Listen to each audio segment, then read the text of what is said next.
And I'm recording. And recording. We'll see where this goes. I don't know how to save a recording, but we'll figure it out. We're starting receiving your content. Yep. You are live. We are live. And here we are. Here we are. That's us. Awesome. We're We have live. a little bit of a delayed reaction. We don't have to keep it up if you don't want to. That's fine. Your content. Oh, we can hear ourselves. Live. Let's turn it down. So yeah, James King, welcome back to the podcast, man. Thank you for having me on the podcast, round 2. Yeah. My podcast does not have a name. We will have it. I'm going to turn that off, though.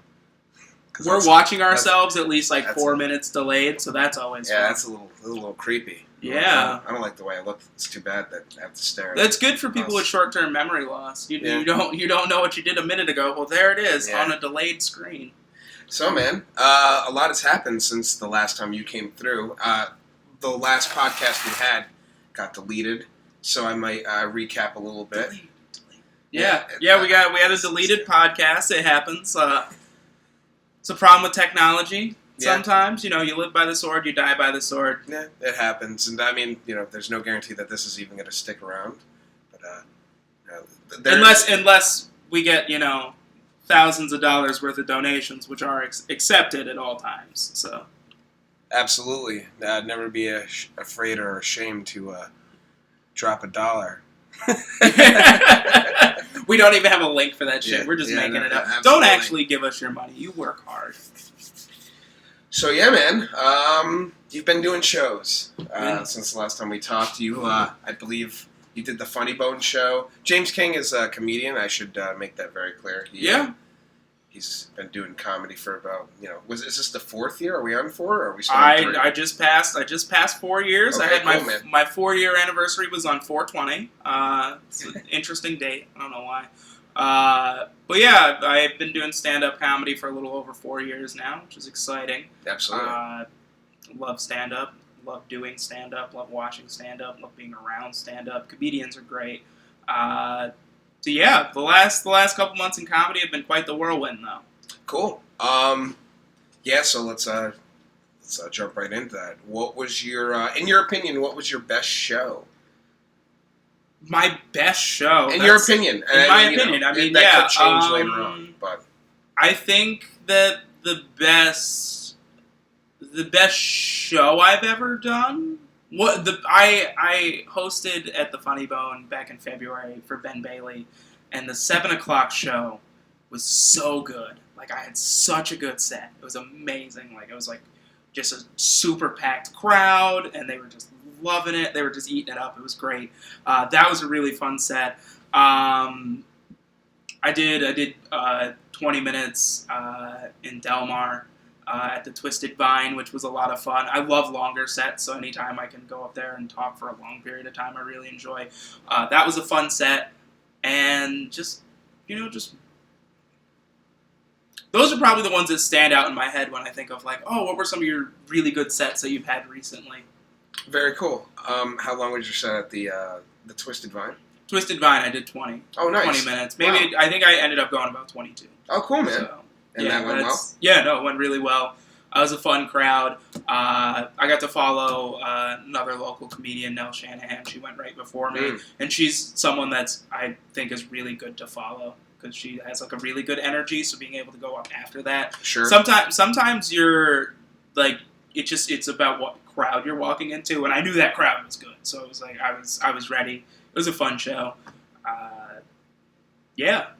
That was a good time. I also had a friend that drove all the way from Plattsburgh just to see me, so that's a 3-hour drive. He came down, spent the weekend with me. We got drunk a lot. That was fun. Very cool, man. Yeah, that's always good. Oh, nice. And what about your worst set? My worst set, or so far within the last one. I mean, that doesn't have to even mean it's bad. It's just not as strong as the rest. And that's okay if you don't even want to bring that up. I don't know if I really have any sets that I would say are the worst sets. I just sometimes, you have to understand in comedy sometimes that a crowd is not your crowd. Sure. And just accepting that. I think there was a show I did in December where the crowd just was not feeling me at all. And I was like, oh, I should try and change my stuff and change what I'm doing and try to win them back over. And in doing that, I just messed myself up even more because I kept losing where I was. And it was just, sometimes you have those shows and you're like, ugh. And you're like, I wish I could do that one again and, like, do better. But it happens. I did a show that I thought was going to be really bad, but it turned out really well. I was in a bar in Saratoga. The Saratoga Tap Room. I was there. Oh, nice. And I walked in. Oh, yeah, no, I've seen their, yeah, absolutely. Nice room. Recently I've been there, yeah. It's a nice room for drinking. I didn't think it was going to be a nice room for comedy. I really didn't. Not a shot at the room or anything, but it was like maybe 50 people, and they were all drinking, and none of them were... I don't think that they knew there was a comedy show going on. So those are always the crowds where it's like, okay, I'm going to have maybe 4 people paying attention to me. Mm-hmm. And I just was like, I was with the attitude of, I'm just going to go up there and just swing for it. Absolutely. And then I lucked out that like I said, sometimes it's who goes before you and what happens before you. I went after Kat Broadus, who's one of my favorite local comedians, and she has a very energetic set. I think we have, like, similar energy, and she's probably my favorite person to follow. Like, I've done, like, some of my best sets have come from just going after her, because she's just so good at, like, working a crowd. And she went up there and did 15 and just did great. And I went up there, and I was like, okay, she had the attention of the whole room. I'm going to try to keep their attention. And I kept their attention for 20 minutes, and I don't know how I did it, but it went over really well. So nice. But judging that show before I went up there, I was like, this is going to be a shit show. And then it wasn't. So yeah.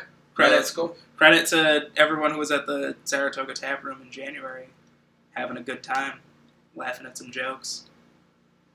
Yeah, man. I was actually in Saratoga recently, and for Comic-Con, actually. And, nice. How was that? I thought it was okay. It wasn't, fantastic, but it wasn't bad. I had a good time. Yeah. You have a couple of drinks, have a little bit of food, and go to Comic-Con, come back out. See, a lot more drinks and.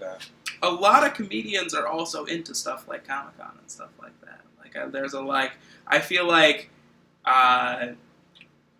in order to be a comedian, you have to be. I don't want to say you have to be like a nerdy type or something like that, because there's obviously comedians out there that aren't. But like, as a comedian, I feel like you have interests that are weird and bizarre. Like, every comedian has that one thing that they're into that you're like, okay, well, that's a little weird, but like, it's good. It's good. And then, like, because I think you have to have a unique personality and a unique perspective in order to get up on stage and say the stuff that we say. So. I agree 100%. And actually, speaking of Comic-Con, they had boxes of Booty O's. Booty O's! That was the black guys who gyrate with the hair, right? Yeah, to those of you who don't know, could mean anything. The black guys that gyrate with the hair is in wrestling, rap groups. What do you mean? Me on the Weekends. Oh yeah, sure. No, there's a professional wrestling group called The New Day, and it is 3 black dudes who are super fucking hysterical. They are just super funny. It's Big E, Kofi Kingston, and Xavier Woods. Oh, wow. And for the longest time, they were the best part of wrestling. They were just so entertaining and over the top. And one of their catchphrases, they created a cereal called Booty-O's. And they said the tagline is, Booty-O's, they make sure you ain't booty. So if you don't want to be booty, which I'm pretty sure you don't, just eat some Booty-O's. They're available at FYE. I'm plugging the shit out of the New Day. Yeah, I'm not even plugging myself. No. I'm plugging the New Day. Fuck my comedy career. Buy cereal. Buy a $12 box of cereal. Don't buy any of my shit. Right. Yeah, man. Actually, there was cereal in there, too, I believe. Yeah, it's legitimate cereal. That's crazy, man. That's crazy. And that's the thing. And they somehow just said enough ridiculous things, and the crowd got along with it. They just started cheering it. Like, it's wrestling can be weird sometimes. Professional wrestling is weird. It's not. It's what you think it is, and it's not what you think it is at the same time. And the New Day just changed a lot of things. They came out and they just talked about imaginary cereal.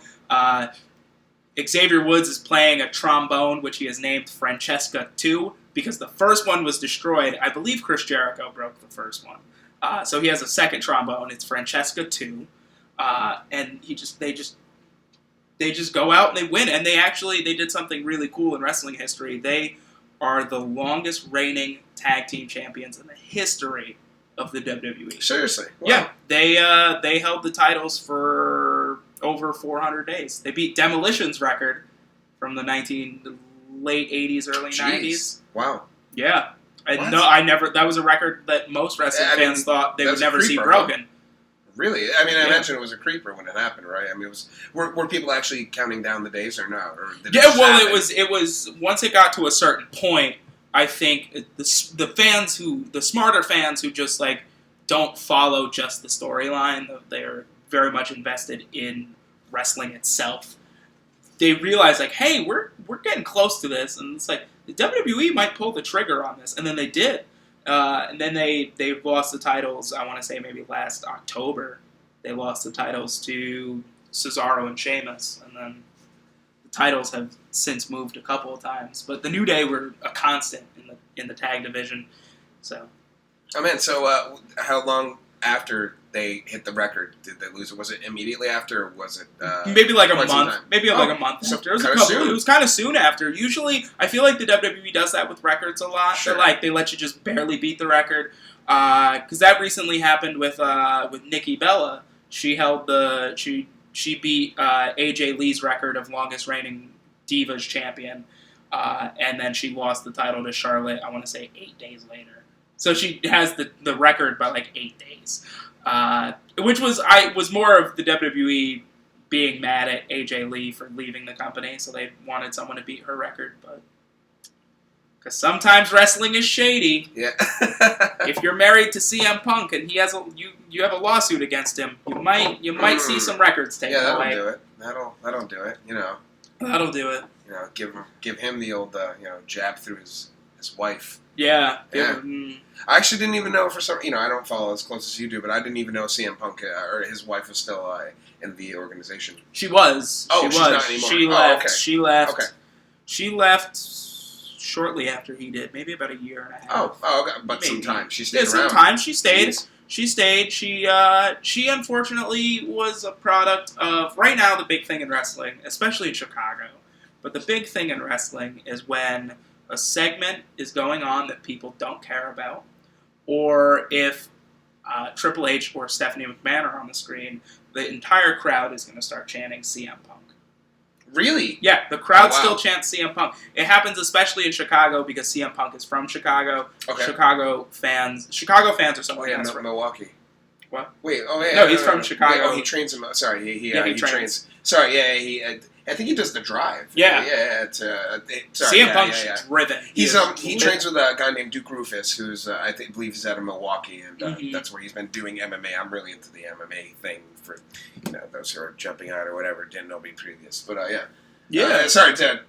Oh no, because there are parallels there. Yeah, of course. Yeah. But yes, crowds chant for CM Punk to this day. He left the WWE in it's been over 4 years, and they still chant. Was it 20? Yeah, it was 2013. It was right before WrestleMania 30. He left due to being frustrated with the company. Sure. Yep. I heard all about it. He walked out. He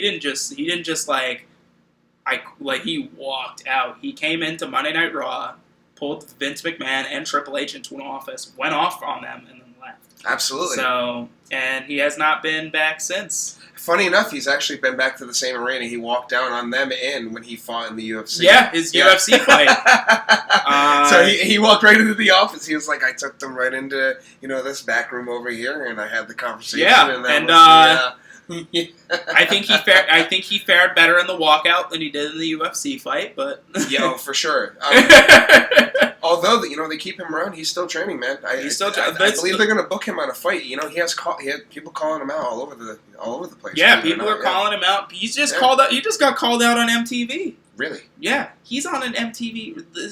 He's on an MTV reality show. Some bullshit now. Right now. Right now. Today's time? Oh, right really? now. Like it's like pros versus athletes or something. It's like some kind of like.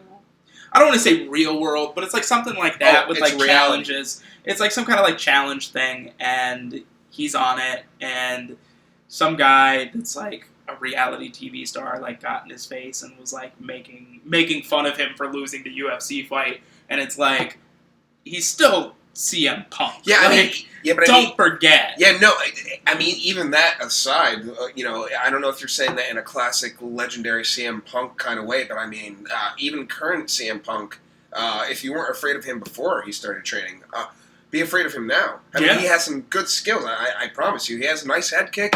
You don't want to get hit by that. I'm telling you, he's flexible. He can get up there. I've seen him do it. And that's the thing. That's a real thing. And he's always been an athlete. Like, yeah. Pro wrestling and MMA like are different, but like you're still top notch athletes and impressive physical shape. Like, sure. To do what you do, whether it's going in there and having like a legitimate fight, or you're on the road 300 days a year doing pro wrestling, like your body's still going through a lot. You're still training. You're still like you're working out all the time.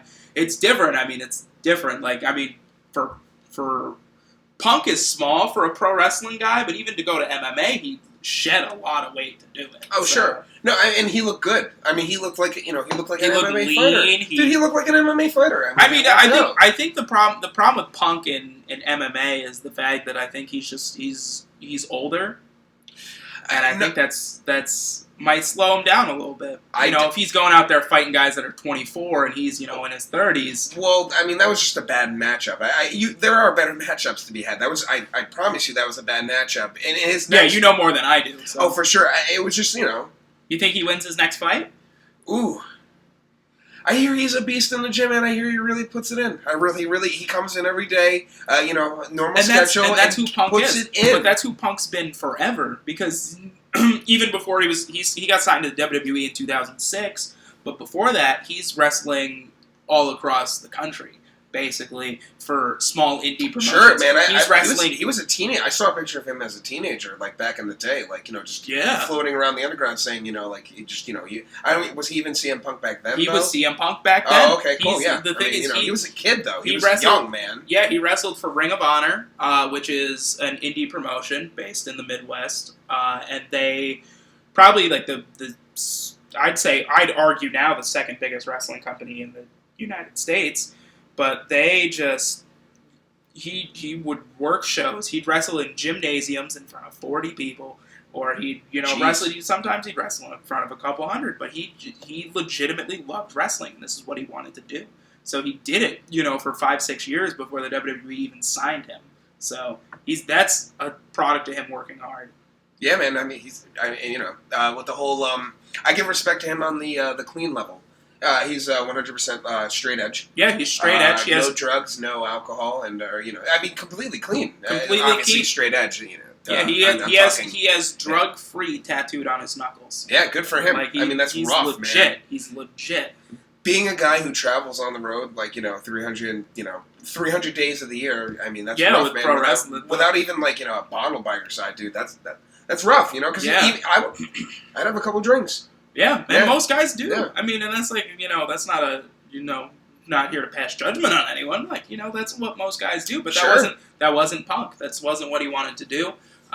Because of personal reasons, and just that's what he believes and that's what he does. But he was super serious about it in 2001, I believe. This is in his WWE DVD, CM Punk Best in the World.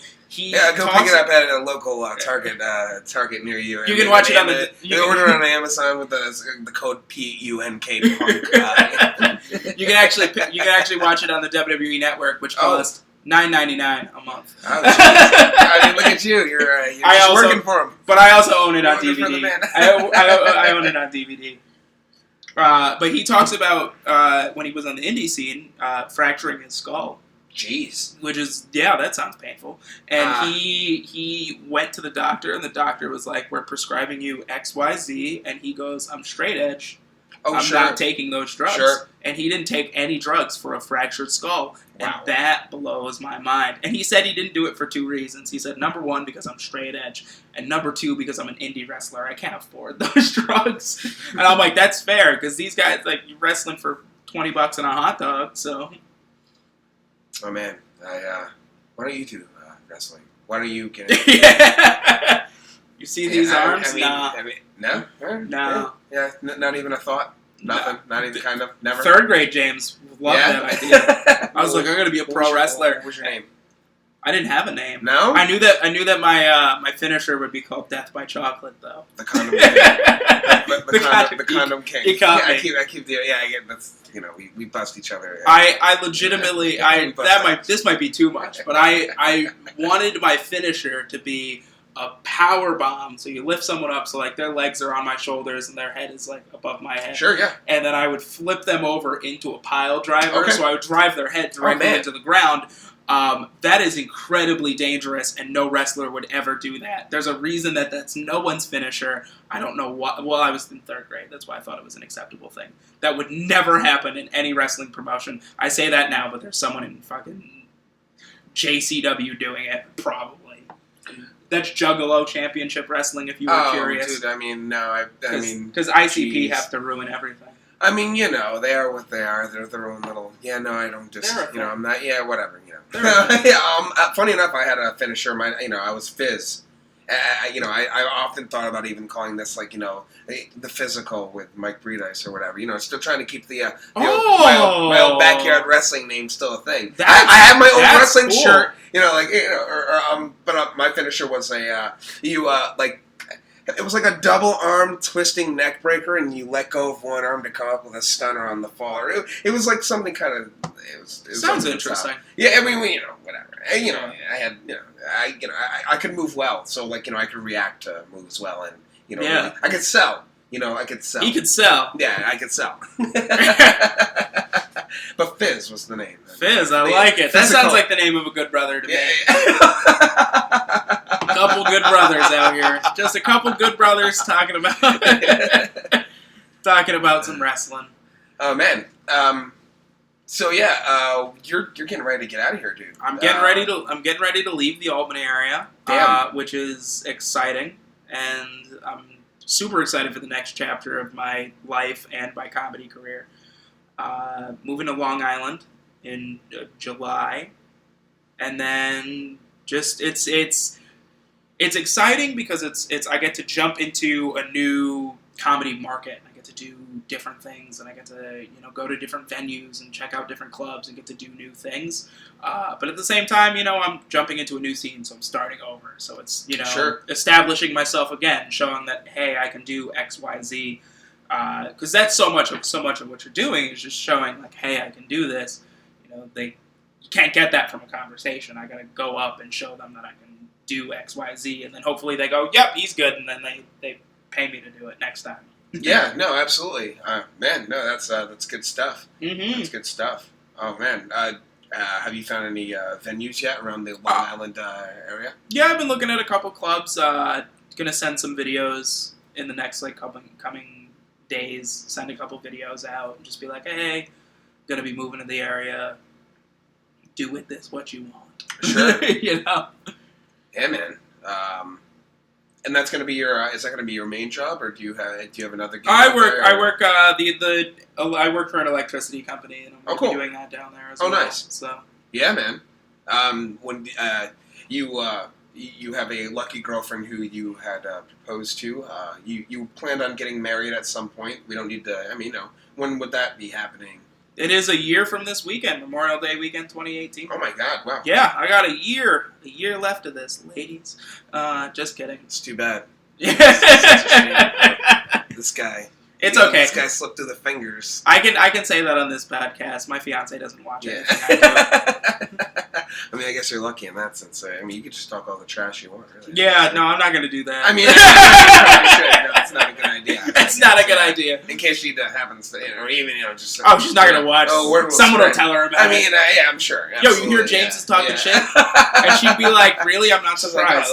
The wedding is how long? No, I have a super supportive fiance. We like to joke with each other. Sure. Yeah, no, that's always that's good and important. And it's also good that she seems to really support your comedy career. Yeah, no, she's honestly my biggest fan. Oh, nice. She comes out to almost all of my shows, which is super nice because I don't know why she still goes. Yeah. I don't. She can do my 10. Yeah, wow. She can recite my 10. Jeez. Probably, I don't know. Maybe I've better than recited I your can. 10 with a buddy of ours named Kwame. I'll eventually have him on the podcast. So I've recited parts of your 10, just kind of, From seeing me host? I mean, well, yeah. I poke fun. I talk trash. Of course. I don't make fun of. I'm just like, I'm James King, and look at me. I'm a deer looking at. That's honestly so fun. I love doing that set. I do a set where I talk about Prince, and I talk about Prince, Prince fucking, because that's what Prince does. I mean, he does it better than anyone else. And I talk about how he says the line in the song "When Doves Cry." He says, "Animals strike curious poses. They feel the heat between me and you." And that's how talented Prince is at sex, because animals have stopped what they're doing to watch him. Yeah. And I just get into it, and I impersonate a deer watching Prince have sex. Because if I was a deer, that's what I would do. I mean, it's a good bit, man. It's fun. I mean to crack it open on here, but I mean, it's a funny bit, man. It's your version of a deer is actually funny, like eerily accurate of what a deer would probably look like stopping and doing. What I like doing now though is like every time I do the same 10, I like to change like one or two things, or like I like to just not like big changes. Like it's still the same set. Like if you saw it twice, you probably wouldn't even notice the changes. But it's like subtle things. Sure. One thing I like to do when I'm the deer now is I find one person in the crowd, and I just, as I'm like moving my head as a deer, I just stay eye contact with them. And then once I finish the set, I just look at them quickly and just go, "Sorry for the eye contact, sir." And then I just go back to my joke. And that usually gets like a solid laugh, because I like, sometimes like taking yourself out of the world of comedy for a second and just putting yourself back into it is kind of funny, but you gotta be careful with that sometimes. You don't break that fourth wall too hard. Oh yeah, no, I agree. I've seen it go wrong. Yeah. I'm here telling jokes. Wait, I was in the middle of that story. Yeah. Yeah. Go back to Prince fucking people. Yeah. the deer. I was into the deer. The thoughts of the deer. Yeah. Oh man. So yeah, cool. Do you have anything coming up? I'm gonna be doing a really unique show in about a week and a half. It's called Comedy Deathmatch. It's run by Carlisle Carey, does it, out of the awesome. Low Beat. Yeah. The Low Beat here in Albany, New York. And it is a super fun show. The way a comedy deathmatch works is however many comedians sign up. Last year, I think it was 23 comics. We had 23. So all of our names are put in a hat. Okay. 5 names are picked from the hat. Those 5 people start. They go up on stage. Okay. You have 30 seconds to make the audience laugh. Wow. So you go up, do like a one-liner, like a quick joke. The crowd laughs, you go to the back of the line. Crowd doesn't laugh, you're eliminated, You're out. And then the next name gets pulled. And then it goes into one person's left standing. Oh, you have to do a different joke every time around? Yep, you keep going up. You keep going up. So if it's kind of like, bringing it back to wrestling, it's kind of like the Royal Rumble. Absolutely. It's the Royal Rumble of comedy. If you're number 1, chances are you're not going to win, because you have to go through 29 other people in the case of a Royal Rumble. If you're picked last, you're riding easy. Oh, I see. So nice. It depends on where you're picked. It depends on what you have prepared, but it can get confusing. If I did it last year, and I was somewhere in the middle, but when the people around you start getting eliminated, you forget who you're after. Sure, and all of a sudden, it got to the point where it was like, coming up next, James King, and I was like, shit, that's me. Yeah. I didn't have something ready, because I didn't. I thought there was one other person between me and the next person. So I think my strategy for this year isn't even like, oh, work on this joke, work on that joke. It's, who the fuck am I after? Okay. When that person gets eliminated, like if I'm after you, and then you get eliminated and you get replaced by someone, I'm gonna pay attention to that someone. They get eliminated, I gotta pay attention to who's next, because I need to know who I'm after. Yeah, man. No, that's very important. Yeah, man. That's that will, as you said, I'm sure. Quentin Davis won last year. Oh wow. So is he in it again this year? I think he's coming up for it. I'm not 100% sure. Cool. I've been seeing him talking trash on the internet, so. Every time he gets tagged in a post by it, he's just like, "Oh, you forgot to put winner." Yeah. So, which is fun, because like all of us comics like to be competitive and have fun, and tell jokes. So yeah. I enjoy the local scene Yeah. of people that we have to work with. Yeah, Albany area comedians are it's a very strong scene. There's a lot of cool shows. I think we benefit from having 2 clubs in the area, so that's, I think, a huge benefit, and a very strong open mic presence, and just it's just tons of talent. So Yeah. yeah, no, really. I mean, no, I agree. I totally agree. I think it's a very good time to kind of get involved in the scene. yeah, Like right now, it's very supportive. yeah, it's a very supportive scene too, which is good. And there's a lot of different show opportunities, and you just got a lot of opportunities to go up there and tell jokes, and a lot of opportunities to get better at it too. So, what is the goal? Like, and let's say a year. What's the goal? What do you In a year, or like loose goals? Things that you can loose goals. forward. I mean, You know what I'm saying. I think 2018. I want to do how do I work? I want to do a mini tour.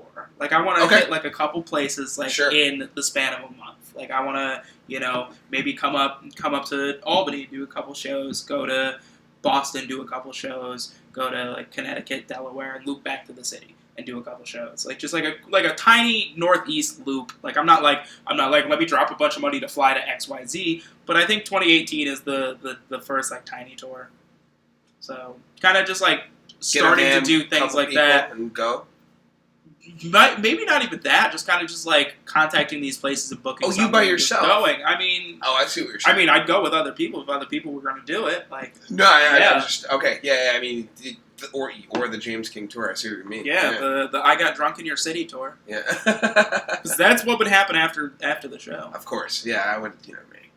Yeah. you know me. Yeah. Yeah, and I mean, it's just so much of it's establishing connections and just building up a resume. That's really what I feel like I've done over the last year, is really establish that I can do XYZ, which is important. Like, For sure. The hosting experience I have at the Funny Bone now is, I'd say, invaluable. It's so important that I have that hosting experience. Like, is invaluable the right word? I don't even know. It's important. It's good. Yeah, or who wants to use English? I mean, valuable. Right? Valuable, yeah. I mean, why is invaluable? Yeah. I don't even know. They're both positive. I think. I'm trying too hard. Yeah, but no, I'm I trying agree. to use the journalism degree I have, because fucking I'm not using it anywhere else. Yeah. Oh, actually, I'd say you're a good writer, man. Funny enough, yeah, I think you put it together really well for the main act. It's not like. I would use the word "like" within my acts, and in fact, when I write, once again, when I do write, when he writes jokes, I have to, go through and edit sometimes, and it's a lot of likes, and that's just how I talk. Likes and ums, and so much of when you're on stage is ignoring your normal. I don't want to say ignoring your normal speech, but just. So much of what you need to know is every word you say on stage is important. Sure, yeah. And every word means something. And if you're saying a word that isn't beneficial to the joke, or if you're saying like sentences like so many people when they especially storyteller comedians, when they first get into comedy, they the people who are like, oh, I'm funny in front of my friends. They think I'm funny, so I'm going to come up here and tell you inside jokes that you don't get. So much of what they'll do is they'll tell so many details of a story that aren't important to the punchline. Sure. I don't care if you were wearing a red shirt on a Wednesday. That has nothing to do with the punchline. So don't tell me that you were wearing a red shirt because it wasn't important. Don't tell me it was a Wednesday because it wasn't important. Tell me, here's here's setup, punchline, all that stuff. So. Yeah, no, I agree. That's it's tricky, man. Yeah, I watch some of my videos from 4 years ago, and I'm just like, oh, what was I doing? Like. But there are so many jokes that I've told. There's 4-minute jokes that should have been 2-minute jokes. It should have been a minute. Like, why did I tell you everything? Like, it wasn't important. I've in the beginnings of my comedy thing here, I find that I rush through a lot of things. Mm-hmm. I just try to get it out instead of taking my time and really A lot of people do that. You rush, and that's a thing that people do in acting too. A lot of people when I was in high school plays, people who were more nervous about being on stage, they would rush their line. So instead of speaking like this and slowly and clearly, they'd be like, speaking like this and slowly and clearly. Like, yeah, like, yeah, you got your line out, but I only understood 3 words of it. Yeah, no, I've been there. Yeah. Don't rush your stuff. No. Every word's important. I agree. That's the thing. Slow down. That's what I try to emphasize, especially if it's an important word, emphasize it. Hammer that word. Make sure people know this is the thing to pay attention to. Like, even like the joke that I talked about earlier, when I do that on stage, when I'm talking about, I'm like I'll take a pause right before I say, like, Prince is so talented at sex. Like, I'll emphasize the so. Like, he's so talented at sex that animals have stopped what they're doing to watch him. Like, every word has a beat, so that you know that's an important sentence to the joke. And then I get to pretend to be a deer or whatever. Yeah, you're like singing, you're almost singing a song. Yeah. Yeah, for sure. Yeah, I have certain beats that I pay attention to in my comedy. And I think every comedian does that. It's like, because delivery is important. It's not always what you say; it's how you say it. So, because I could go up there and do that same set and deliver it completely differently and not get the same reactions. For sure. Yeah. Who's I mean, maybe we covered this in the last podcast. I can't quite remember, but who's a comedian that you would like to meet eventually? Like to meet? Yeah, like just all a of fan them. All of them. Take them all. Okay. I would love to meet. I'd love to meet Donald Glover. I think that'd be super cool. Oh, wow. I don't know, like, he's all over the world. He's kind of... Watch the blow up. It's happening. He's gonna be like the biggest guy in America in like a couple years. Like, he's taken over your childhood right now, and you don't even notice. He's gonna be Simba in a live-action Lion King remake. I think I've actually seen that. He's gonna be young Lando Calrissian. Are we talking about Donald Glover? No, this... Childish Gambino? Oh, yeah. Yeah. Yeah. Yeah. He's talented as hell. Yeah. Good-looking dude. Yeah. Yeah. Talented, good-looking. Everything right, somehow. Yeah. He's going to be Simba. He's going to be a young Lando Calrissian. He's, what else is he? He's been Spider-Man in animated series. Like, he's been a Black Spider-Man. Like, he's taken over your childhood. If you liked it as a kid, he's going to be it. Like, I'm betting that 2018, he is going to be in a live-action version of Thomas the Tank Engine, and he's going to be Thomas the Tank. I'm telling you, Thomas the Dank Engine, 2018. It's going to happen. Okay. I support it. Does he do comedy? Yeah, he did stand-up. Oh, okay. I mean, he hasn't done it in a while. Okay. He's got a special on Netflix called Weirdo. Such a good special. Wow. Strongly recommend it. He's someone that a lot of, like when I first got into the comedy scene, a lot of people, like, jokingly compared me to, because we're, like, young black nerds. Because that's...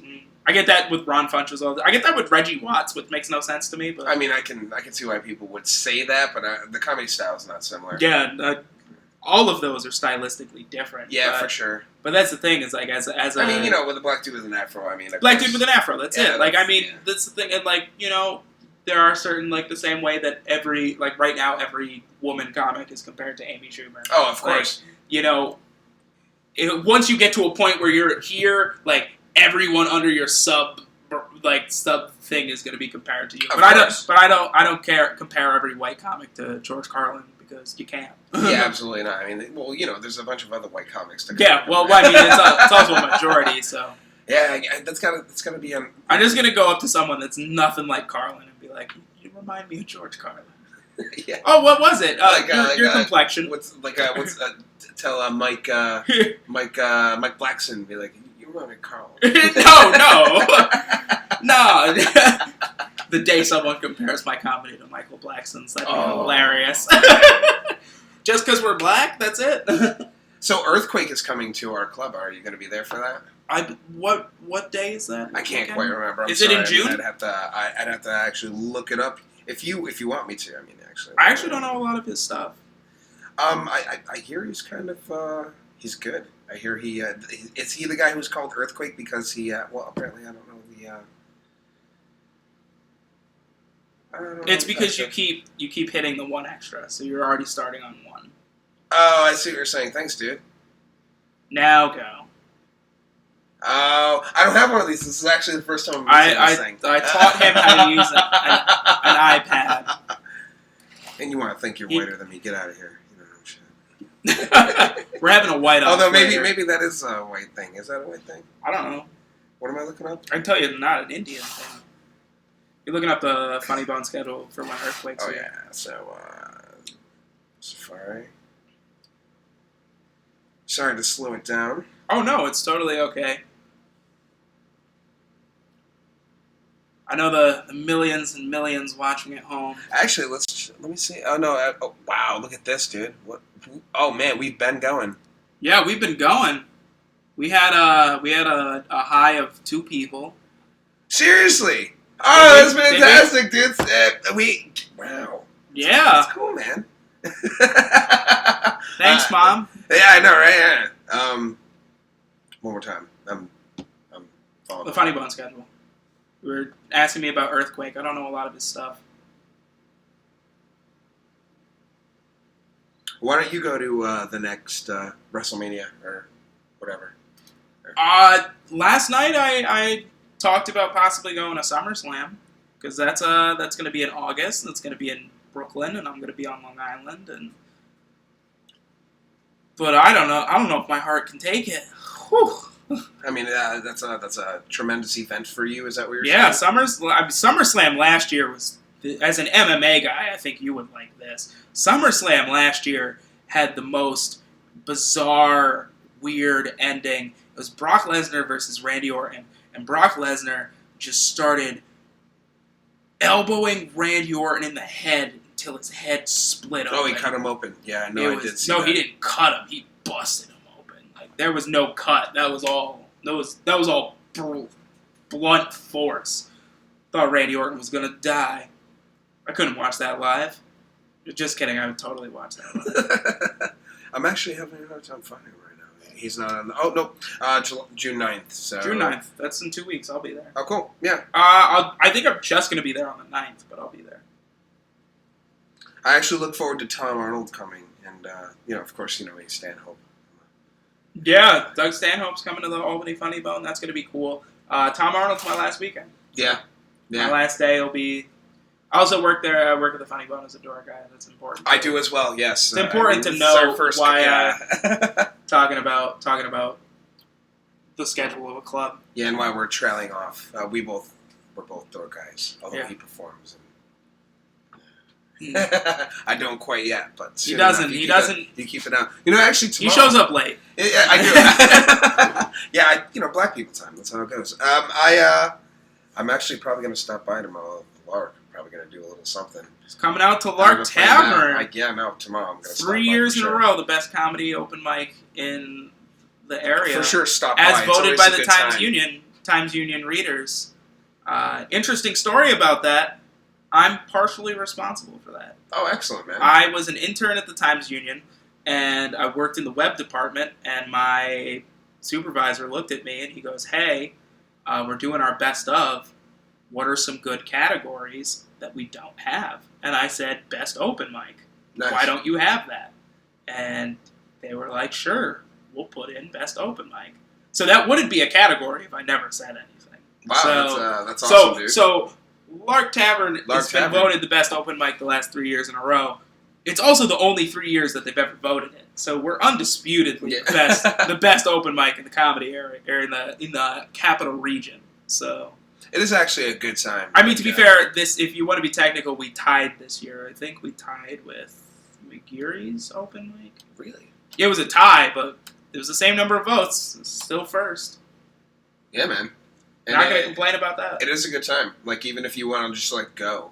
Yeah, if you want to go and watch the comedy process, that's the important word, watch the comedy process. For sure. Sometimes, The thing about not everything's going to be for you. The thing about an open mic is I never like to invite my friends to open mics because I don't want them to think that that's 100% what stand-up is. Because an open mic is me throwing shit against the wall and seeing what sticks. That's me practicing new stuff. Mm-hmm. No one's going up there and doing their best file. Oh, no, definitely not. If you go in there and go, wow, that kind of sucked, it's because, they're trying to make it not. They're working on it. It's not, I love to bomb at open mics. I'll be honest. Because if I don't bomb the first time I do a joke, then I'm going to do that joke the same for the longest time. And then I'm going to do it at a show and it's not going to work and I'm not going to know how to handle it. Like, I want the first time I do a joke to be shit. This way I can make it better. Yeah, no, I agree in some ways. Yeah. I mean, a part of me always kind of wants it to go well enough, but, you know. Oh, I never want it to, I never want to, kill. stand up there for, 5 minutes with nothing. But I want, oh, that one, they laughed at that one line. They laughed at that one line. They kind of chuckled at this line. Okay, let's try to let's make this line better. This line set, maybe if this is what's working, maybe this is the focus of the joke. This should be my big punchline. Let me shift the order. Maybe it works better in a different order. That's what open mics are for. That's not, you're not going to see Kevin Hart at an open mic. I mean, not likely. I mean, yeah. I mean, do you think he even does open mics? No, not like that. I mean, I'm saying you're not going to an open mic and expecting Kevin Hart level. Oh, yeah, no, definitely not. Oh, no. Kevin Hart probably. Well, when you're at that level, his idea of an open mic is I'm going to do a small show in this. Sure, and just new stuff. I'm going to do a 200-person room, which for us is a deal. That's a big deal. Oh, a 200-person room, but for Kevin Hart, that's him. Fucking practicing. Yeah, that's him whipping his dick out. Doesn't even remember. Yeah, or it's nothing that he won't even remember it the day after because it was just and he'll go back and I think he did good. And, really good example of that is a couple years ago, Aziz Ansari came to the Comedy Works in Albany, and he did amazing. I went the first show that he was there, so good. He was just practicing a new hour, so he came up and he did 3 shows, and then he flew out to Chicago to practice out there. And then he liked it so much that he came back and he did 10 more shows. He did 13 sold-out shows at the Comedy Works in the span of 2 weeks. Because that's how you practice. That's how you get better. And the Comedy Works in Albany, which is since gone. Yes. Since gone. But it held about 100 people. So it was a smaller room. It was a small room. And it was weird because I was sitting there watching him and I was like, I've been on this stage before. Yeah, right. Aziz is on the stage that I was on. Isn't that crazy? Yeah. And you were there first. Yeah. I'm sure. Yeah, so remember that. I was there before Aziz Ansari. This guy. It's important. I'll let him open for me next week. I'd like to meet Aziz Ansari. Aziz Ansari seems like a cool dude. Yeah? Yeah. I like his stand-up a lot. He's just so over the top and ridiculous and just he's charismatic. Yeah, he can captivate an audience. Yeah, for sure. I like some of his earlier stuff. Not too big on some of his later stuff. Mm-hmm. His I think my favorite bit of his is when he talks about meeting Seal, and how he introduced Seal at a show. He goes up there basically, and he was told he was at this charity event or whatever, and he was told you have to go up there and introduce Seal. And so he goes up there and he just goes, hey guys, Seal isn't here yet, so I'm going to sing one of his songs for you. And he just starts singing Kiss from a Rose. And then he'd be singing a line did you know that when it snows? Oh, hold on. You mean Seal is here? He's on his way to the stage? I should probably finish the song. And then he just jumps back into another line, and then finally he's just God, ladies and gentlemen, Seal! Oh, that's cool. That's what he does. Sorry. Of course, you've captured him in a bottle. Yeah, it's for sure. Yeah. It's such a funny thing. And then he talks about just hanging out with Seal later on, and then it's just such a good. I think he does a clip of it. He talks about the joke on Conan, and he goes into it a little bit. It's just really entertaining. Yeah, man. I'm not the biggest of fans, but he does a set about being at an R. Kelly concert. That's hysterical. Yeah. I think it's just when he just captivates. I think it's because I do similar stuff in terms of I like to talk about music and celebrities and stuff like that. So when he's doing stuff about Seal or about R. Kelly or Ja Rule or 50 Cent, I'm like, oh, this is what I like to do as well. I like to talk about pop culture on stage. Sure. I like to talk about animals watching Prince have sex. Sure. Yeah. It's all going to come back to Prince tonight. Audio Slave. Fuck, dude. Or Stone Temple Pilots. Well, those are. I'm a Stone Temple Pilots guy. Okay. Over that, Alright. I think the better comparison. I think what you were looking for was Soundgarden or. Oh, that's what I meant. Yeah, oh my god, yeah. Soundgarden. I'm terrible. Oh my god, yeah. I'm totally like zoning out. But yeah, that's okay. Yeah. No. I think I got you. I apologize to the world on that one.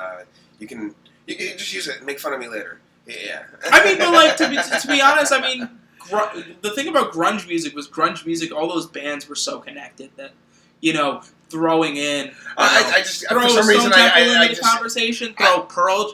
It's not even like out of the realm of possibility. For some reason, they just came to mind. Yeah, Chris Cornell. Yeah, that's R.I.P. That's really where I was going with this. But I totally fucked it up. But it's totally okay. Yeah. Lead singer of Soundgarden, lead singer of Audio Slave, lead singer of Temple of the Dog, which a lot of people don't talk For sure, about. yeah, but I think it was, Temple of the Dog had one album, but just Pearl Jam plus Soundgarden in one band. Just think about that. Eddie Vedder and Chris Cornell Together. Both singing. I think I posted this the day after Chris Cornell passed away, but I would argue with anyone, I would argue with any person on the planet, that Hunger Strike by Temple of the Dog is the best duet, not only in rock music, but in music history. I don't think there's a better duet. Vocally, they're just so good. I'd argue with that with anyone. Islands in the Stream, go fuck yourself. I got you, babe. None of that. No. So you're a Pearl Jam guy as well. I like Pearl Jam. They just got inducted into the Rock and Roll Hall of Fame this past year. Wow. So that's exciting. That seems like it's taken a long time. I think they were just eligible like a couple years ago. Whoa. Like the eligibility is like weird. I don't know how that works. Dude, Green Day was inducted like. Yeah, but Green Day started in '88. Green Day goes back a lot farther than people think. Green Day started in '88. Pearl Jam started in '91. Wow. Pearl maybe started. So they just in hit 90. it quick. Yeah, Pearl Jam. Well, because most of the members of Pearl Jam were in Temple of the Dog that came out with an album in '90. So. Wow. So yeah. I did not know this. Yeah. I can date music really well. So was Temple of the Dog before? Like, was that Chris Cornell's like? It was Chris Cornell and Eddie Vedder and a lot of. I think most of the bandmates were the band of Pearl Jam. I think. Don't quote me on all of that. I think Stone Gossard was in it. Not 100% sure. Yeah, it was before Soundgarden too. Oh, jeez. Okay. Yeah. So that was like his first big band. Well, it just was them together, and then they split, and then they created Pearl Jam and Soundgarden. Okay. So it's like a reverse supergroup. Gotcha. It's like the best way to compare it is a reverse supergroup.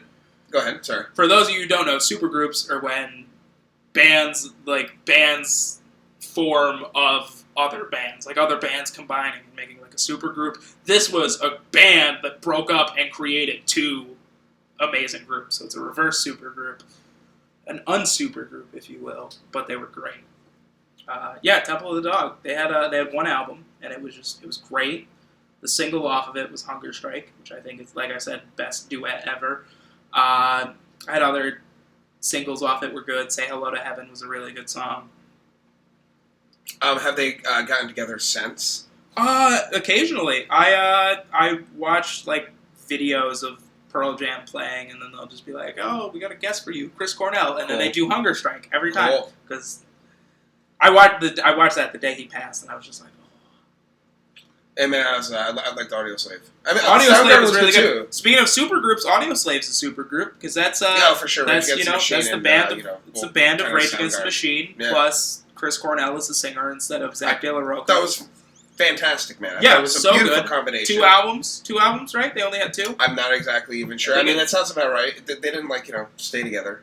They had two albums, but they made it work, man. I thought it was so good, dude. Yeah, it was phenomenal for the time. Like a Stone. It's just what are we doing here? Just so. What are we doing here, dude? Oh my goodness! It was just so brooding. That's the best word. Such a good song. Like Chris Cornell. Chris Cornell didn't do anything like super impressive vocally in that song. Like, he wasn't like hitting like super like big notes or anything. But he said he captivated you with his. Oh, it's so good. I mean, and everything about that song, dude. Like just they start with like the guitar, and then like Tom Morello. Dude, let's. I mean, we can talk Tom Morello all day. Tom Morello's the reason I picked up a guitar. Oh, no shit, dude. I was really big into Rage Against the Machine. That's in so funny. As most young black men are, they're like, Rage Against the Machine, that's my band. He actually was in he went to college, I believe, went to college with the lead guitarist from the band Tool. That's why they have many things in common. Rage Against the Machine. They both have like a 4-piece group: one singer, one guitarist, one bassist, one drummer. All of them, both groups, and they both have they're both very powerful with their delivery on the guitar, very guitar heavy, and they both capture sound instead of your typical chords. They'll use sound. Do you know what I mean? Yeah, I get what you're saying. Yeah. Like Tom Morello, he'll he uses the whammy pedals. Yeah, I mean all sorts, but the wah-wah pedals. Yeah, they both bring sound. Yeah, and the thing I love about Rage Against the Machine is how politically charged and just angsty they were, and they just were like, this is the way the fucking world works, and I love it.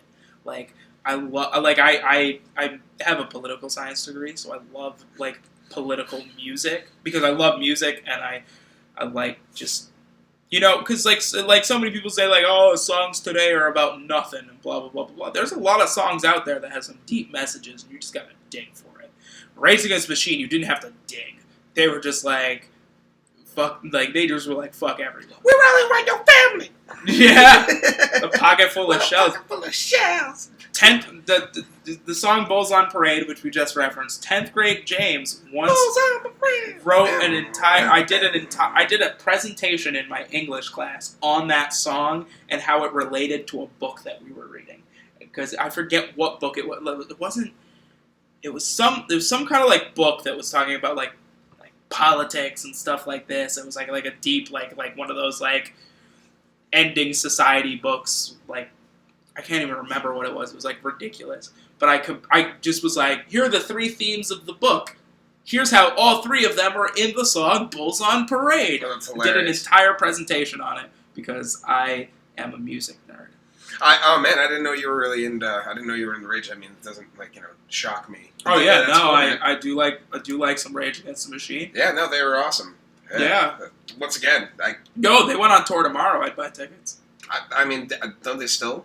Or do they not? I mean, they still hit it every now and again, right? Every now and again, and then they don't. Yeah. System of a Down's coming out with a new album. And I believe they're on tour with Deftones, or going on tour with Deftones, if not already on tour with Deftones right now. I'm a huge Deftones fan, if you want. I mean, you're going right into my realm, the metal rock realm. So, speaking of political music, that's one of the reasons I love System of a Down. Oh, yeah, nice. Yeah, makes sense. No song is more political than Cigarro. Oh, Jesus. Not really. Not really. The opening line to the song is, "My cock is much bigger than yours." But outside of that, they're very political. Yeah, man, they're fun.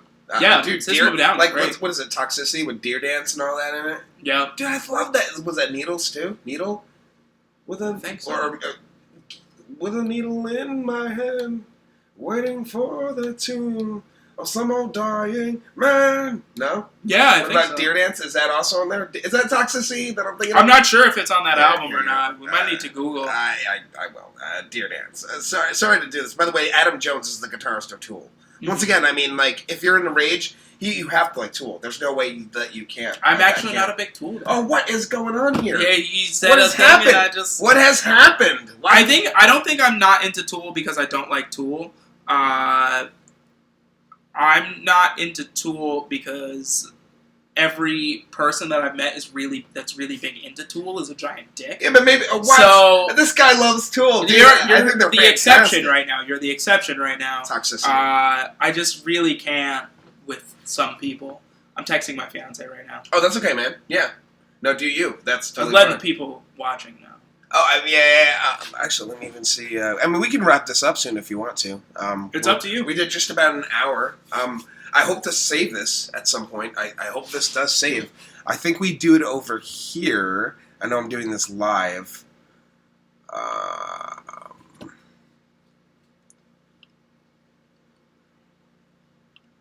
Is there a way to save this without stopping it?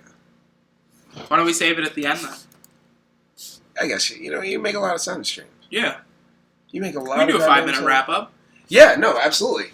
Is there anything that you want to talk about, dude? And I'm sorry to cut this short if I did this time. Oh, no. Once again, I had fun. Dude, we could do this another 2 hours, I promise you. I just had some coffee. I got the boost up. I don't know if you noticed. Like, there's been a spike in my... See, the problem is I think Mike and I are too similar.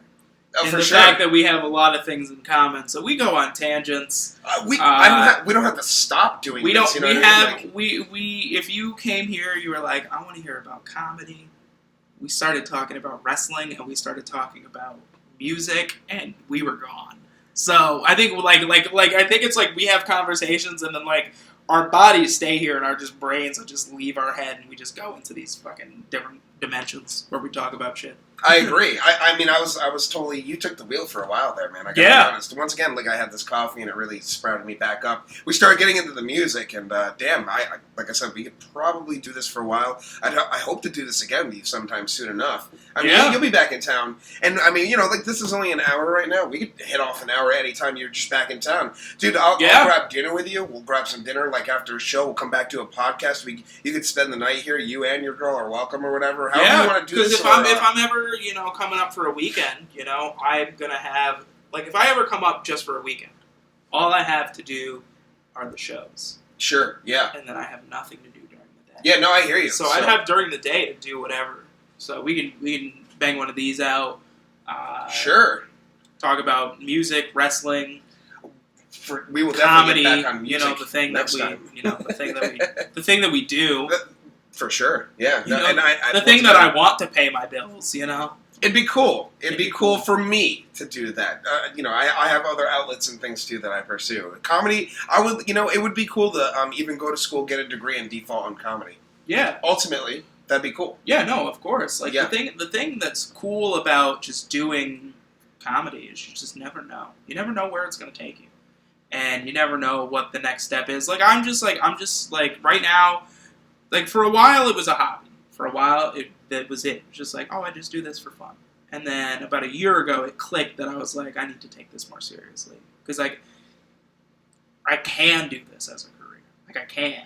I know that I can. It's like I just got to get there and keep working at it. And eventually, like, that's the goal, is, like, this is going to be the thing that I do. And I'm not saying, like, when I say do this as a career, I'm not saying, like, oh, I'm going to be, like, the next biggest name in the world. But I just want to be at a level where I can, you know, I can comfortably live off comedy. Absolutely, yeah. And I think that's everyone's goal. I think that's everyone's goal when they, not everyone's goal when they start comedy, but everyone's goal when they get serious at comedy. Like when they're all of a sudden, like, I think there's a switch there when you do comedy. There's a switch that says, this is what I want to do. And that switch turned for me. And now it's what I'm doing. It's like, this is what I'm doing. Like, I'm not the guy that's going to quit my job tomorrow and say, this is it. You know, I'm going to wait until comedy is doing that, like making enough money that I can say, okay, bye to my other job. But yeah, man. I mean, you know, that's awesome. Yeah, that's good to hear, man. I mean, you know, that's what I think you're going to be successful, dude. I mean, you're kind of doing this. You seem to be doing it the right way. You're taking all of the right steps, the necessary steps. You put yourself out there. There are necessary steps. I don't know if there are any right steps. There definitely. Well, you know what I mean. You steps. seem like you're taking all of the right steps. This seems to be working out for you. You're Yeah. making a lot of connections. You're moving into an area that probably has a bigger market for you. Yeah, I'm sure. You know, with work and time, you could develop rather a bigger market for you. And I mean, you know. Yeah. Yeah. Right Bailey, for Christ's sakes. Yeah, that was cool. That's incredible. He will know you forever now. You know. I don't know about that. I mean, I imagine he tours around the country. Still, why would he? I mean, why would he forget working with you? You know, like, I don't know. Well, Ben Bailey gave me some really cool advice when I was backstage with him. He was like, "If you ever out in this," because I told him I was moving to the city, and I guess he does a lot of stuff in the city. He's sure. He's like, if you're ever out in the city and you see like an older comic and they're just hanging out, or like they're at a bar or something, they're at an open mic, go up to them and talk to them like you know them. Sure. And he says, because chances are they're going to be sitting there in their head like, I must have worked with this guy before. He's talking to me like he knows me. So they'll just sit there and bullshit with you like they know you. It's like he says that happens to me all the time. People will come up to me and start talking to me. Like comics will come up to me and start talking to me, and then I just assume that I've already met them and I just roll with it. And I'm like, yo, he's telling me to trick old people. Absolutely. I like this guy. Yeah. And, how many times has he done that? That's fantastic. Yeah, man. no, that's good advice. that's really good And advice. imagine how many stories you get out of that. I mean, that's really Yeah, no, he told me some really cool stories. I've worked with quite a few really cool comedians through not just the Funny Bone, but through other shows, and I know a lot of comedians in the city that as soon as I hit the city, like I'm gonna hit up and say, hey, like what's the plan? Like even just going out and supporting them, because you gotta. That's Sure. the one thing. That's one thing that a lot of comedians don't recognize, and I think that's important too. Is like support other comics. Sure. A lot of people is like sometimes a little bit in our scene, not too much in our scene, but a little bit. Sometimes people will think that they're competing against each other, Absolutely. and you're not. You're not. You're not competing against each other. You're competing There's against not, yourself. That your number one competition is yourself. I need to be better than what I was before, because if we're like, let's say the Albany, like just say the Albany scene, because we're gonna use it as an example. Let's pretend it's only 20 comics, and only one of them is good. Mm-hmm. Then people are only coming to the show that one person's at, that one person's good. But if that scene is 20 comedians and 15 of them are good, you got a lot of shows. You got a lot of things you can do. Like that's why the scene it is like we have such a good scene, because so many people are supportive. We want to see each other do better. Absolutely. We like if I'm hosting, at the Funny Bone one weekend, and then I'm not hosting like the next weekend, I'm not mad at the person who's hosting that weekend. I'm excited that they're getting an opportunity to host. Sure. I mean, yeah. Like I'm excited that the next I think last month Cody Montaigne hosted for the first time at the Funny Bone. And I was so excited for him. I was so excited. I was like, that's awesome. Because I think Cody Montaigne, he's a local comedian here in Albany. I mean, up and coming. He's super talented and just a super nice guy. And the second I heard that he was hosting for Drew Lynch, who I thought was a really good comic, like really funny, really unique.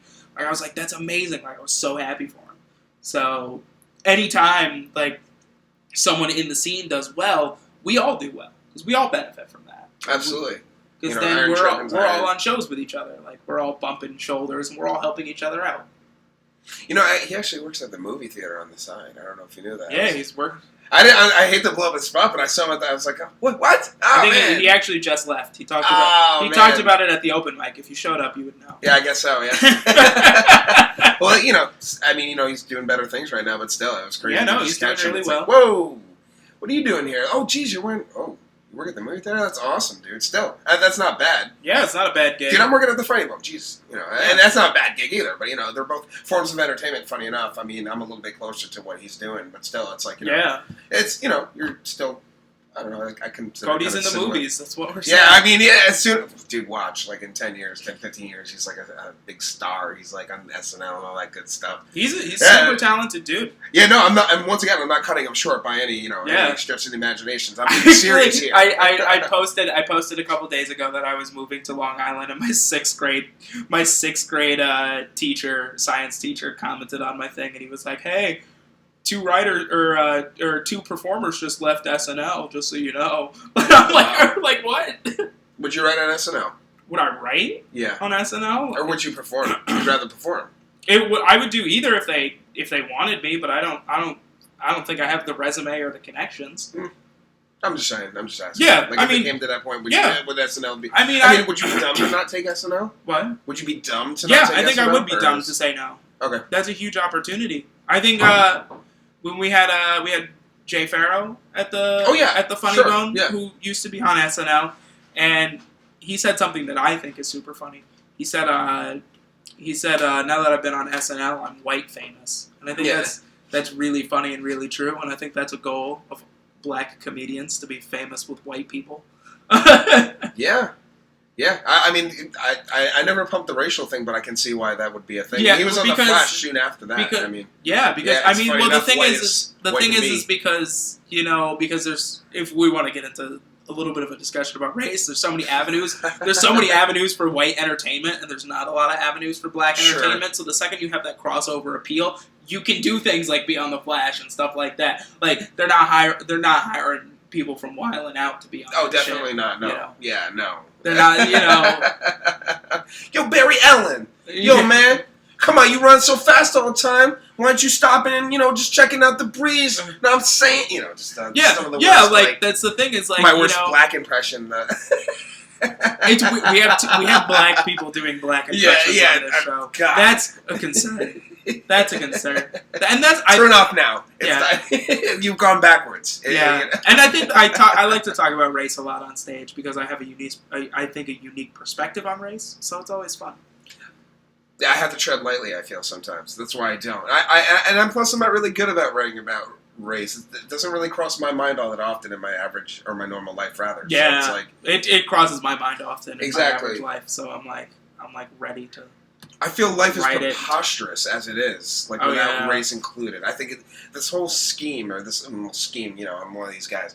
I think this whole setup is just, it's intense. Life, man. Yeah, I mean, stoner. The whole stoner angle on things going on. So. Oh yeah. Yeah, that's cool, man. Yeah, no, and once again, I totally dig your comedy. I like where you come from. I think you're intelligent, and Thank you. I like the music aspect of your comedy, and don't ever lose that, man, because that's a huge connection to like. Sometimes I feel like I do too much of it. No, I feel it makes you unique, man. Okay. That's just my perspective. That's really good. I think I like hearing that because I like my 10 that I do when I host. Like I go through my little like name thing quick, and then I'm just like hip hop, country music, Prince, and then I do engage set, and then it's like this like out of it, like I think 7 of the 10 minutes I'm talking about music, and just in my head I'm like, is this too much music? Am I expecting my crowd to know too much music? Like that's because I've had that happen before in a crowd where I was performing in front of people, and the closest person my age was 60, and I looked at my set and I said, well, I'm talking about hip hop and Justin Bieber tonight. I don't know if 60-year-old white people know about hip hop or Justin Bieber. Sure. So sometimes that's a concern, but that show actually went really well because I think I addressed that they didn't know it. I was like, you guys probably aren't up on the news, but let me tell you about Biebs. Yeah. So and that's the thing. It's like if I do a joke that I don't think is going to be relatable, I try to, or not relatable. I think an audience might not fully get. I try to make it understandable, make it relatable. How do I make this person who's never heard of Kanye West understand Kanye West? Yeah, man, and you do a very good job at explaining. You give a little, just enough just backstory, a quick line, just to let you know, what's going on. Yeah. Just to let the listener know what's going on. Yeah. Yeah, I still gotta send Kanye a check. I made money off Kanye. Send you a check for Christ's sakes. He is too much. He's doing too much. Is he still put away? Is he put away right now? Is he crazy? Is that what's going on? I don't even know what's going on with Kanye. Like, I'm asking you get his number. Yeah, so Kanye and I were hanging out last weekend. And we were just at a restaurant, and he threw a glass of water in my face. And I was like, Kanye, why the water? He was like, no. And he just walked off. I didn't know what was going on. That would be cool. That would be cool. If I was to say, like how you were saying, like, what comedians you want to meet and stuff like that. I think if I could meet someone outside of Kanye or outside of comedians, meeting Kanye would be it would just be interesting because I do so many jokes about him, and I know meeting him I could add so much shit to him. Oh, of course you could. I would do it for material. Yeah. I have a love-hate relationship with Kanye. He would definitely not talk to you then hearing this, and he would definitely not. He'd be afraid of you. Who would be afraid of He would be like, nah. Kanye's rich. He ain't afraid of shit. He doesn't talk to any comedian, though, right? Guarantee. Not that I know. No, not likely. Because he's the butt of a joke everywhere he goes. I wouldn't even, like my jokes that I make about him, I think are more endearing to him. I defend Kanye in my jokes. To an extent. I mean, I don't talk about some of the crazy shit he said recently, but I didn't, the beats of my jokes are very much in defense of Kanye. Yeah, I don't know, man. I try not to follow Kanye. And in fact, we probably, awoken a beast somewhere by talking about him. Kanye's in bed. He's like, I know they're talking about me. Kanye just finished sleeping with his 6th model today. Coming out of his cocoon. Yeah. his dyed blonde cocoon. He has a blonde sprout coming out of his head that he disconnects every time he wakes up. And, I don't know, man. I'm going deep on this craziness. Yeah. So yeah, no. If you want, we can wrap this up. Yeah, we kind of seem to be trailing off at this point. Yeah, let's throw in a wrap up here. This is the wrap up. Yeah. My name is James King. It's been great to thank you for having me on your podcast. Oh yeah, dude, no problem. And thanks for coming back, dude. This is so much fun. Round Seriously. Round two. I don't even know. Are we going to be canceled after this? I'm kind of hoping this kicks off, but it could happen, man. It could happen. This might be the last one. Yeah, until I visit again. Yeah, I know. And then we'll do another. We'll figure it out. Oh yeah, dude. I would even Skype you if I could. With this program and this, the way I'm doing it now, I can probably even Skype you and get another. You could be another video source, so we can still probably actually talk. I believe. I'd have to, fix my laptop between now and then. Oh yeah, no, you would actually have to have a camera in order for that to work, for sure. Yes. Oh, my camera works. My laptop screen is broken, so I just can't see what's on the screen. Oh. I'd be plugged into a monitor, so I could see on the monitor. But I basically have a desktop. I have a fancy desktop. I mean, worst case scenario, I might even be able to do Skype audio or something like that. Yeah, we'll figure something out. Absolutely, dude. Yeah, no, I want to keep in touch. If we do it as Skype, we could share screens and we can show videos and shit. Yeah, I mean, I can show Shinsuke Nakamura kneeing some people's heads off. Oh, man. Yeah, thank you for having me. I'm just going to do a quick plug. Absolutely. No, yeah, this is where we go. So, this is the plug. If you liked anything I said, you can follow me on Instagram and Twitter at James King Comedy. That's JamesKingComedy. Those are 3 different words altogether. And you can like my Facebook page, James King Stand Up. All right, yeah, no, I'm going to be, I'm probably going to be at the Lark Tavern tomorrow. No, I'm definitely going to be at the Lark Tavern tomorrow. I got to do it's a little bit of a personal set I'm actually going to do. Oh, nice. Yeah, it's going to be, deep. A little funny, a little deep, actually. I'm going to try something a little different. Might not work. Nice. Yeah, I tried something. Taking. I tried something different two weeks ago that went well, and I'll be doing it again. So tomorrow? Yeah. Oh, cool, man. Yeah, tried something a little different. Awesome. So I don't normally get sexual on stage, but oh, jeez, man. I talked about fucking white bitches. I actually can't wait. You got me excited. Yeah, I talk about fucking white bitches. Yeah, you can find me at Mike Breedice on Facebook. It's the one and only me. It looks just like me when you type up my name. It's my face. It looks, like I said, undeniably me. And I'm the Dreaded 8. Dreaded, dreadlocks. The Dreaded 8 on Twitter. Why the Dreaded 8? Because the Dreaded 7 was taken. So, that son of a bitch. Everyone tweet the Dreaded 7 to fucking delete his account. Yeah, it'd be like, give it up. Come on. Give it up. What's going on here? Fight him. Yeah. Or her. I don't care. If it's a white girl with dreads, I'm gonna be pissed. It doesn't matter. Oh, yeah. Your hair can't even dread, actually. Yeah, white old Asian lady with dreads. It's like, what? Oh, jeez. Why Asian? But yeah, no. That's, once again, thanks for stopping by. Yeah, no problem, we'll dude. do this again real soon.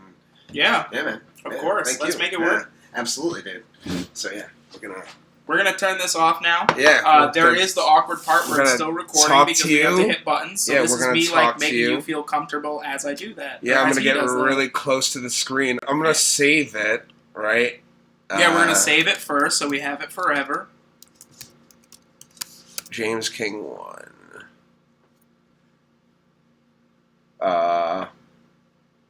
Kind of hoping that saved it. Well, at the very least, we streamed live. It should still be on YouTube. I hope so. There's no guarantee that it recorded to YouTube, though. I just want to make sure I have it. And we're still on live, by the way. I'll stop streaming, so I'm going to stop doing that. Yeah.